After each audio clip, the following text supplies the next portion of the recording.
नमस्कार स्टूडेंट्स। देखिए 11th class chapter number 10 exercise 10.3 question number 16। Question number 16 काफ़ी important question है जिसमें मैं आप लोगों को बताने जा रहा हूँ, ध्यान से समझिएगा। क्वेश्चन नंबर 16 में बोला है कि P and Q are the lengths of the perpendicular from the origin of the line x cos theta minus y sin theta equal to k cos 2 theta and x sec theta plus y cosec theta is equal to k। ये मेरे पास पहली equation है, ये दूसरी equation. मेरे पास दो equation दे रखी हैं और इन दोनों इक्वेशन की जो डिस्टेंस है, परपेंडिकुलर डिस्टेंस, वो P इस वाली इक्वेशन की है, Q इस वाली इक्वेशन की, लेकिन कहाँ से? ओरिजिन से। ठीक है, perpendicular distance from the origin और perpendicular distance from the origin Q, मतलब इसकी परपेंडिकुलर डिस्टेंस का फॉर्मूला क्या होता है? ax1 का मतलब अगर मैं cos लूँ यहाँ पे cos थीटा इंटू x कितना होगा इसका? इंटू 0 होगा, माइनस साइन थीटा इंटू में 0 होगा, minus k cos 2 theta upon cos square theta plus sign square theta और इसमें अंडर रूट। यही तो होता है फॉर्मूला।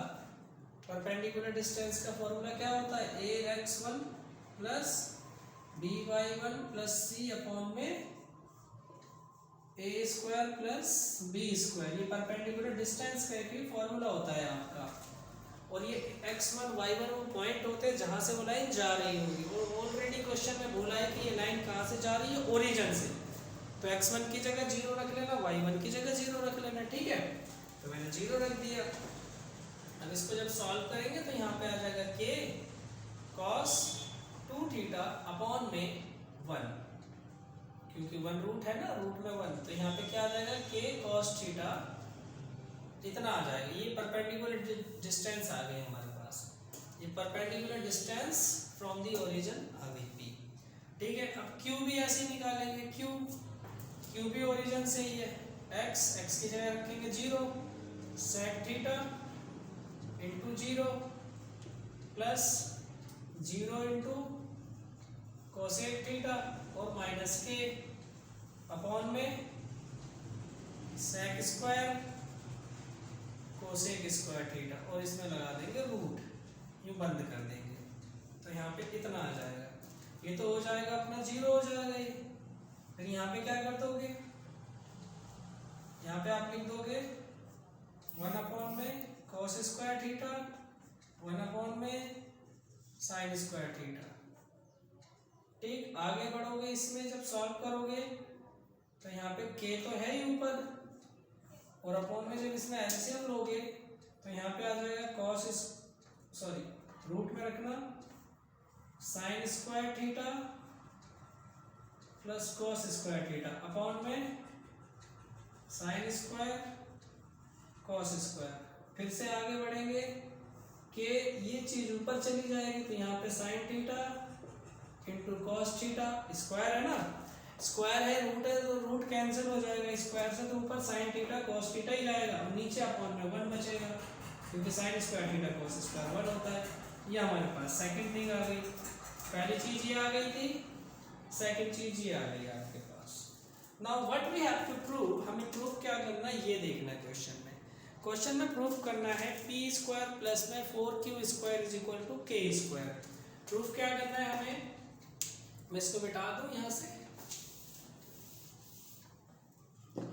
हमें प्रूफ करना है p square plus 4q square is equal to k square. p की जगह आप क्या लिखेंगे? p की जगह लिखेंगे k cos 2 theta square plus 4, इसकी जगह ये लिख देंगे क्या है? k sine theta into cos theta और इक्वल टू आपको k प्रूफ करना है। तो मैं लेफ्ट हैंड साइड लेके इसे प्रूफ कर रहा हूँ। तो इसको ऐसे लिख सकते हो k स्क्वायर इंटू में cos स्क्वायर 2 थीटा। ठीक है, प्लस 2 है यहाँ पे, ये यहाँ पे स्क्वायर है, 2 नहीं था ये 4 था भाई, 4 है। तो ये 4 जब अंदर जाएगा तो यहाँ पे क्या हो जाएगा 2k sine theta into cos theta, और अंदर स्क्वायर कर सकते हो। अगर मैं ये 2 जो है इसके साथ लिख लूँ k की जगह, तो यहाँ पे देखो क्या आ जाएगा, k square cos square 2 theta, ये हो जाएगा k स्क्वायर। अच्छा ये क्या हो जाएगा आपका, ये क्या हो जाएगा साइन 2 थीटा का फॉर्मूला हो जाएगा k square cos square 2 theta k square, ये कितना हो जाएगा साइन स्क्वायर 2 थीटा। यहाँ से आप k स्क्वायर कॉमन ले लीजिए, ये देखो कॉस स्क्वायर 2 थीटा प्लस में साइन स्क्वायर 2 थीटा। अब आपको इसका आंसर पता हो जाएगा, sine square theta plus cos square theta is equal to 1 होता है, इसलिए k स्क्वायर आपका प्रूफ हो जाएगा।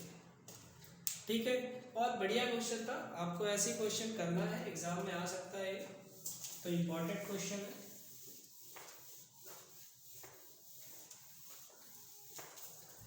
चलिए मैं लास्ट क्वेश्चन और आपको बता देता हूँ, क्वेश्चन नंबर 18। क्वेश्चन नंबर 17 हो जाएगा क्या, मैं हिंट देता हूँ आप लोगों को 17 में। In right angle triangle ABC with the vertices A 2 3 B 4 -1 C 1 2 find the perpendicular length, नहीं find the equation and length of the altitude from the vertex A। ये तो कर लोगे आप लोग, वैसे ही आपको समझा देता हूँ।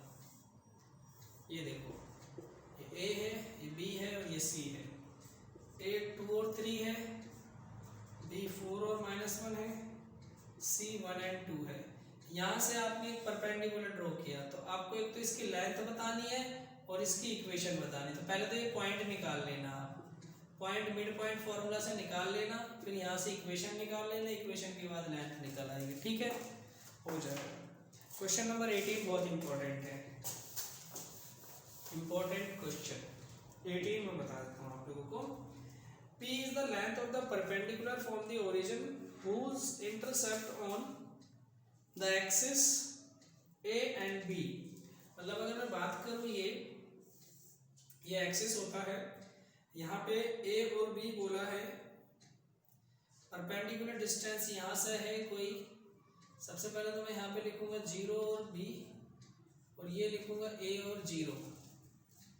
ठीक है, P is the perpendicular from the origin to the line whose intercept axis A and B then showed at this one। आपको ये प्रूफ करना है।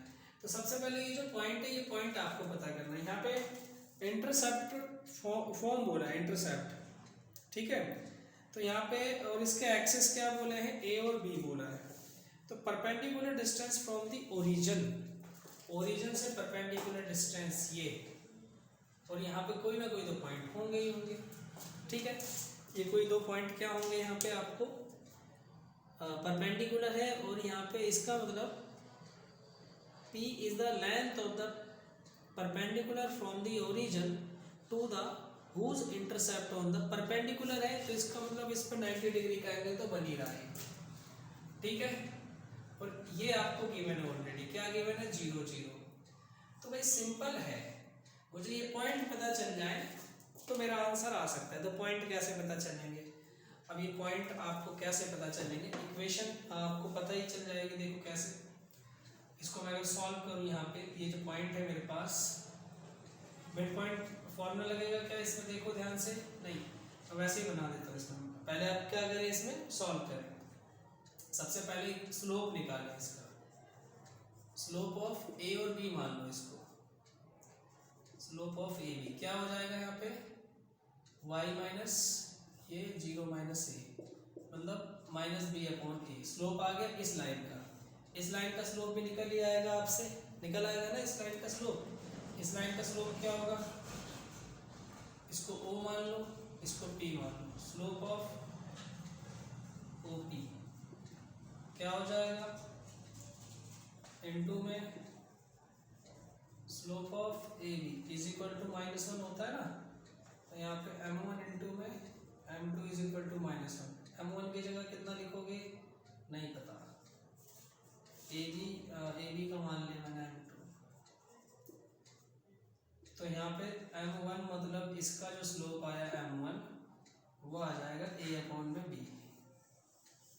इसका स्लोप आपका a अपॉन बी आ गया कि नहीं आ गया। अब इस लाइन का मुझे स्लोप तो पता चल गया। अब यहाँ पे मुझे इसकी क्या बतानी है, इक्वेशन बनानी पड़ेगी, क्योंकि परपेंडिकुलर डिस्टेंस बोला है। तो परपेंडिकुलर डिस्टेंस के लिए पॉइंट चाहिए, तो पॉइंट निकाल लेंगे। पॉइंट निकालने के लिए कौन सा फॉर्मूला लगाओगे आप, यहाँ पे इसकी इक्वेशन बना लो पहले। तो यहाँ पे क्या हो जाएगा, x माइनस में y 0 मान लो, स्लोप a अपॉन b ले लेंगे। फिर दूसरा क्या हो जाएगा, y 0 हो जाएगा। तो यहाँ पे आ जाएगा dx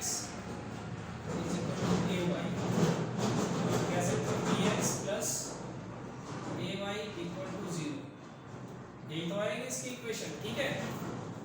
इसकी इक्वेशन यही आएगी ना, और कुछ तो नहीं आना, नहीं।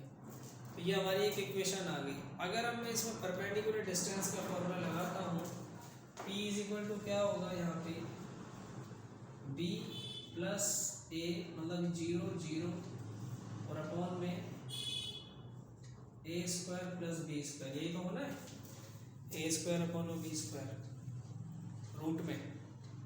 भाई फॉर्मूला तो यही होता है परपेंडिकुलर डिस्टेंस का। तो ऊपर क्या हो गया, ऊपर तो 0 आ रहा है, 1 मिनट 0 आएगा तो फिर तो ये तो 0 हो जाएगा, कुछ गड़बड़ हो रही है। 1 आना चाहिए, 1 1 1 साथ में आना चाहिए भाई, 1 नहीं आ रहा साथ में।